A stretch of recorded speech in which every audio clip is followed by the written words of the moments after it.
Hi everybody, this is Shlomo. This is going to be my third video about reality and maybe the last one about reality.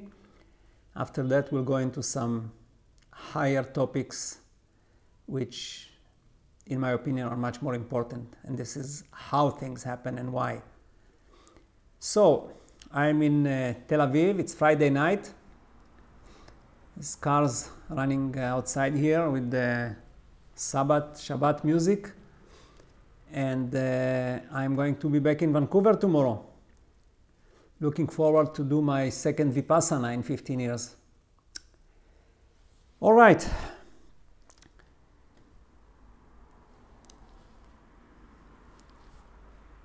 Let's start with the quote from Napoleon Hill.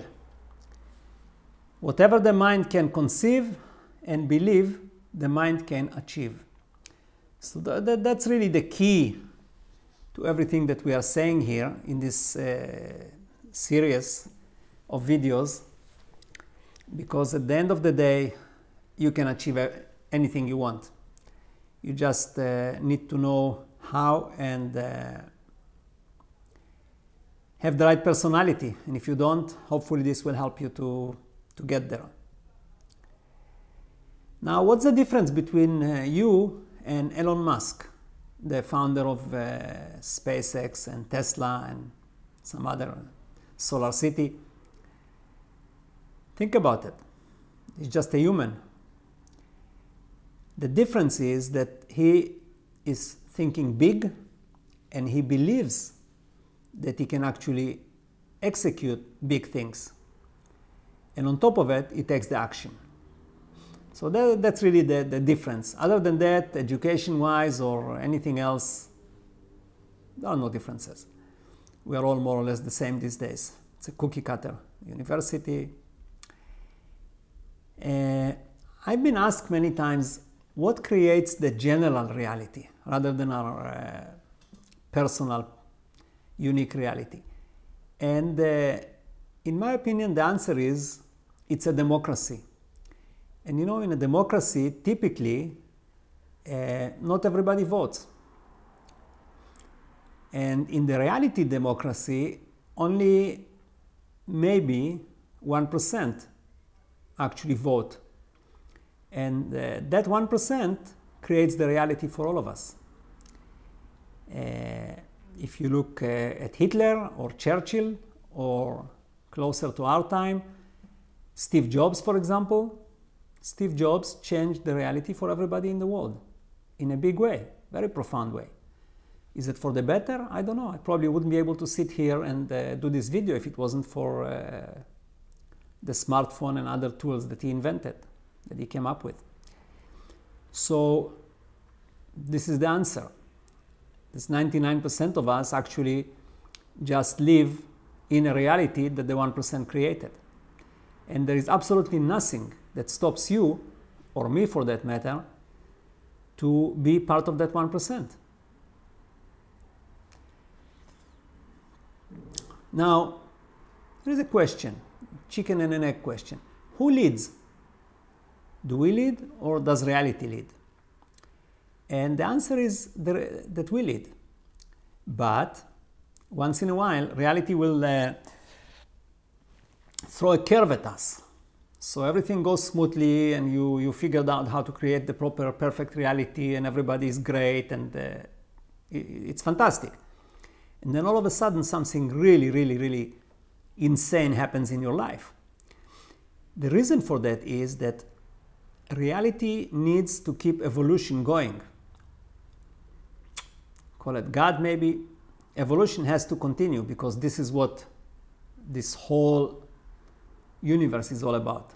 It's a continuous advancement, development, and reality will throw a pendulum once in a while, and if we don't know how to deal with it and we overreact or we react in a very powerful negative way, we get sidetracked to a really much worse reality. So keep that in mind.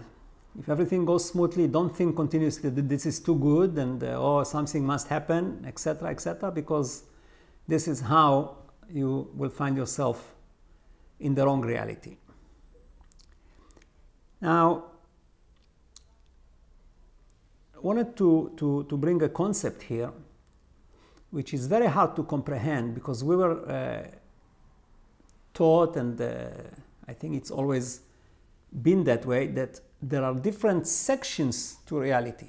There is a parallel universe, and there is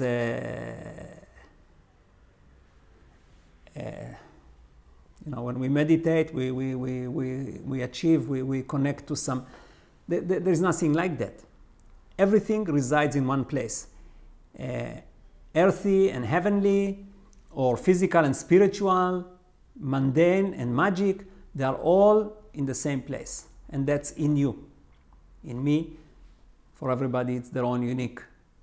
But there is absolutely nothing that lives in a different time or in a different space. There is no such thing.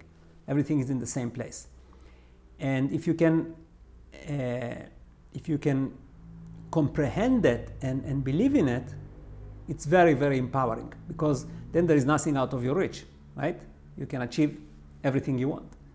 Any distinction amongst these different areas is only in your mind. You know, Vadim Zeland, the author of Reality Transurfing, says on his website, "The great mystery is still secret, just because it is incredibly simple. The truth lies on the surface, and it requires just a carrier to bring the truth to people." What's that secret? The secret is that there are no other worlds, like I said before. There are no frequencies, there are no multiverses, and there are no aliens. It's all you. Okay? That's the big secret. And that's why it's on the surface, because it's right there. You don't have to dig to find it. Now, let me just clarify something. There's only one reality, and that's the reality you perceive. There is no one reality that you perceive, and then you perceive the wrong reality, and there is some real reality somewhere else. No. There's only one reality, and that's the reality you perceive. There's absolutely nothing else. Now, we are all born with a personality. Everybody is born with a different personality. And we can use an analogy of a horse race, where everybody gets a horse and everybody gets a different horse. So you have no control over the horse you get. You have zero control, but you have 100% control over what you're going to do with that horse, right? And you know, a horse can be trained, right? Let me use here an analogy of a prison, just because I want to reinforce the concept that personality makes thoughts and thoughts make reality. It's very important that this concept is believed by you. So if you have two prisoners sitting in that prison, and each one got 5 years for whatever crime they committed, and you have the one spends his days thinking how to improve his conditions in the prison, and the other one thinks about what he's going to do when he's released, why did he get in there, how not to get into this prison again, etc. Well, they will create a very different reality for themselves. Very, very different, right? Because the first one will most likely keep coming back to jail, and every time you will come, you will figure out a better way to improve his conditions there. The other one most likely won't come back. You will create a different life. And if you think about it, you try to imagine those two characters, they are very different characters, right? So that's a real life example why a personality creates your reality through your thoughts. Okay, we are going to move on. let me bring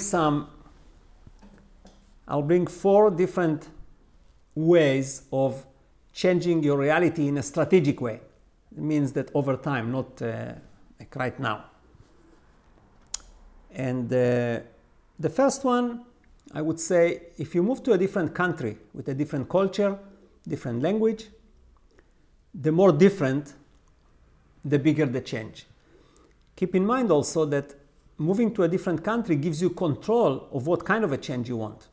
Like me, for example, I moved to Canada, and some of the things I was thinking about was that there is no wars here, because I was involved in 2 wars in Israel as a soldier. I also thought that the language is very universal, and I will be able to study and learn much more if I can read English books. And now with the internet, it's a complete big difference if I didn't speak English. You know? So that's one way to change your reality. Another way to change your reality is changing your occupation. Consider changing your occupation. If you do one thing, think about something different. Go take some courses, go back to school, change your occupation. It will make a big difference in your reality, because you will meet different people, you will do different things, you will think about different things, and before you know it, you will have a different reality. And here, just like in moving to a different country, you can actually decide what area you want to be in. Now, I know it all sounds very obvious, but I don't think too many people do it. A third one, I would say, if you are religious, try to be not religious. Try to maybe that's not the right way to say it, but try to study and explore areas which religion does not traditionally do, like science, evolution, Big Bang, and it will actually open some doors for you, and it will change your reality. Actually, it could be the most profound change from all the ones I mentioned before, if you are religious. And if you are an atheist, go the other way around. Start to look into religion. Try to figure out what God means. Try to figure out what moves everything, what makes things happen. I know you don't believe in it, but try. Try to open yourself to that possibility. Again, read about different spiritual things, religions, and before you know it, again, you will be a different person. And your reality will change. Another one, the last one in this group, and it's actually part of all the other ones I mentioned, is to change your friends. Change the people that you spend your time with. You don't have to do it overnight. Could be a slow shift. And I'll tell you a short story here about what that does. You know, Mark Victor Hansen wrote the book, or the series of the books, Chicken Soup for the Soul, and Chicken Soup and so on. Him and there was another one. But he tells a story in one of his books, or maybe in an interview, I don't remember, that when he started, he was doing seminars and all kind of lectures about self-improvement, just like Tony Robbins. And Tony Robbins was a friend of his. And he noticed that he makes less than $1 million a year doing the same thing Tony Robbins is doing, who makes close to $100 million a year. So he asked Tony, he said, what am I doing wrong? Why am I making only this much and you make 100 times more? And Tony Robbins asked him, who are your friends? And he said, oh, my friends are all millionaires. Well, said Tony, this is your problem. You should hang out with billionaires. And the rest is history. He is a billionaire today. So maybe that's a bad example because it's about money, but it shows you the power of the influence of people that are around you and you listen to. Because at the end of the day, we are all in kind of an echo chamber. And what echo chamber means is that we always hear and read very clearly things that agree with us. Things that don't agree with us, we kind of don't see or we don't hear, just ignore it. And that way we can never change because we just keep feeding ourselves with the same. Nothing changes, right? Okay, now I'll go to a different area, how to change yourself. And this is from my experience. There is an organization, and it's worldwide, it's almost in every country, and they give courses in meditation called Vipassana. Now, the meditation, at least from my perspective, is not the point. It's what happens to you when you go into that thing.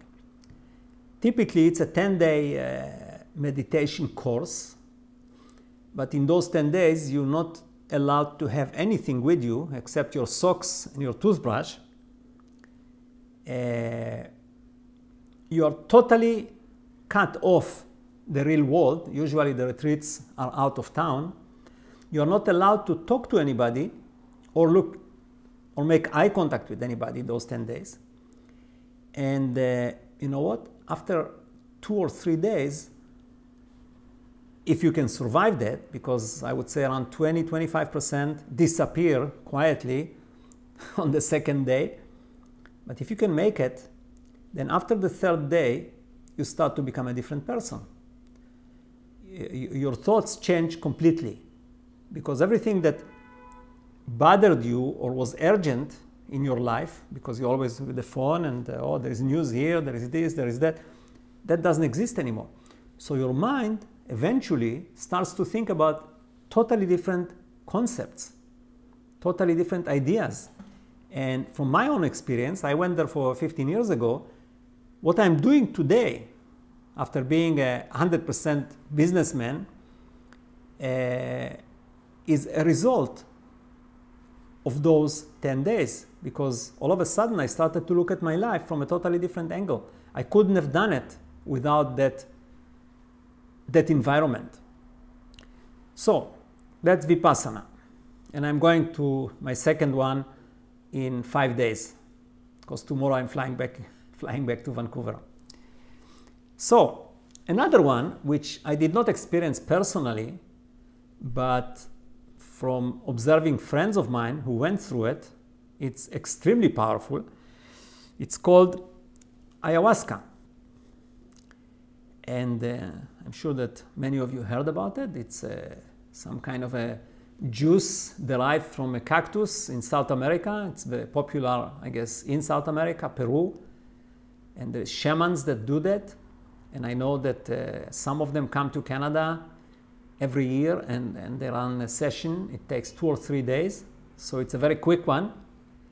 But observing the people that went through it, it's very similar to people that went through near-death experience. Now, I am not suggesting that they were near death, but the outcome, the change in their personality is very similar to what happens to people that go through this near-death experience.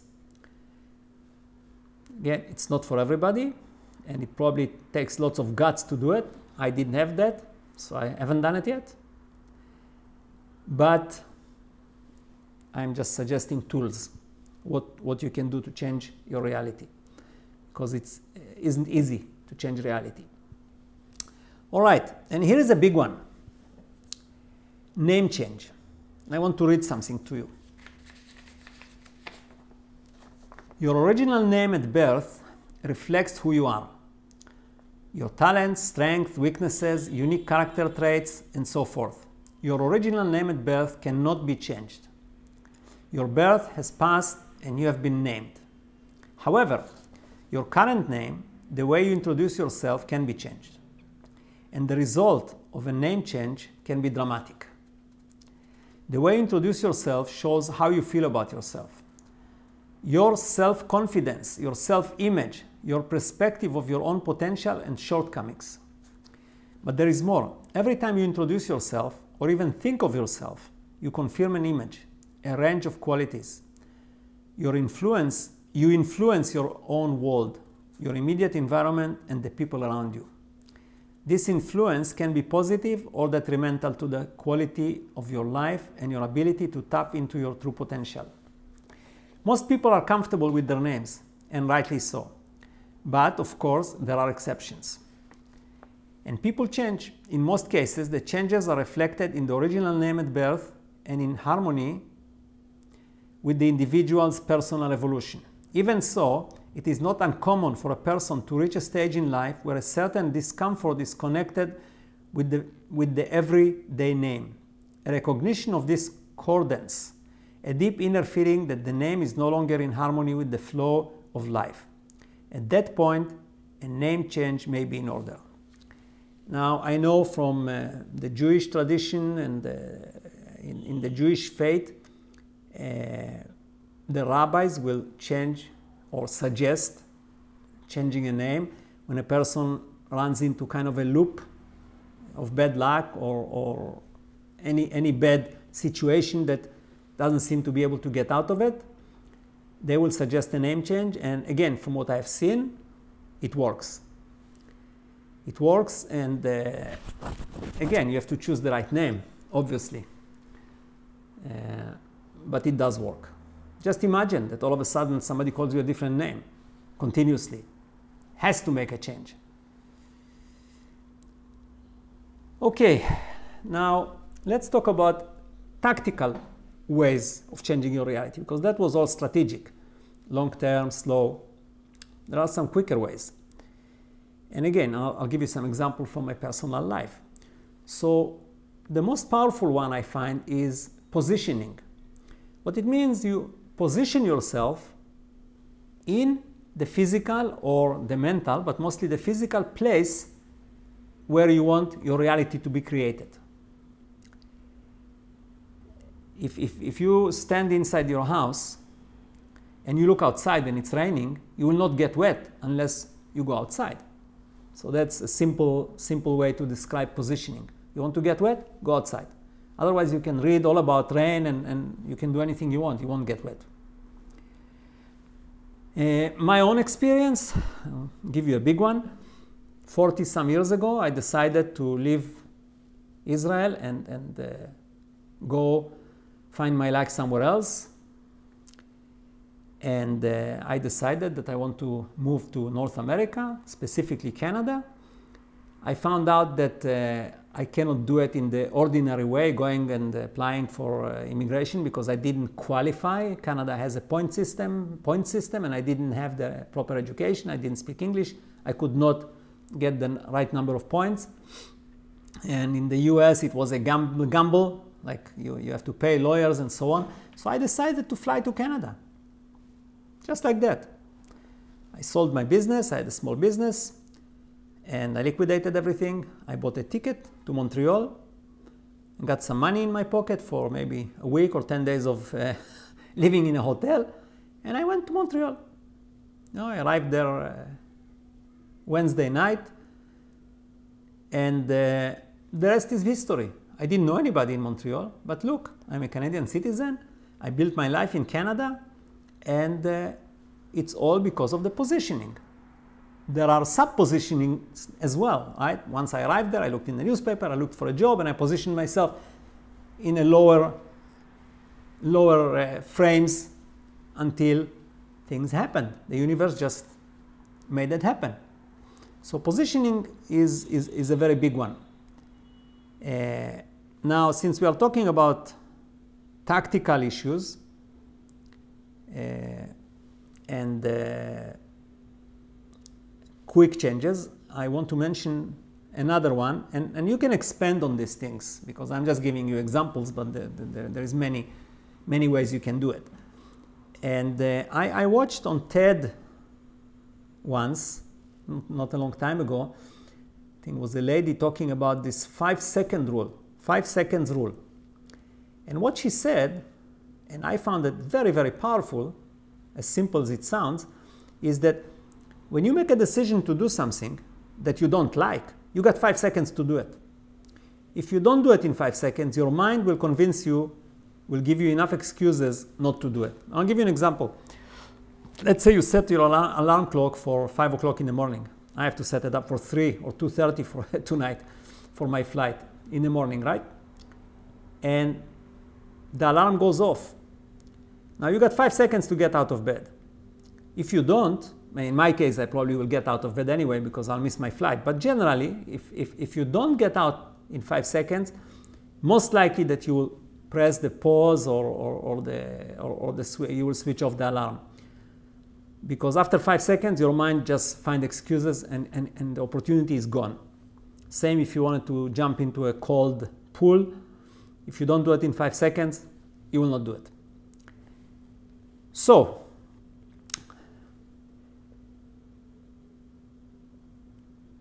bottom line of this whole thing is that if you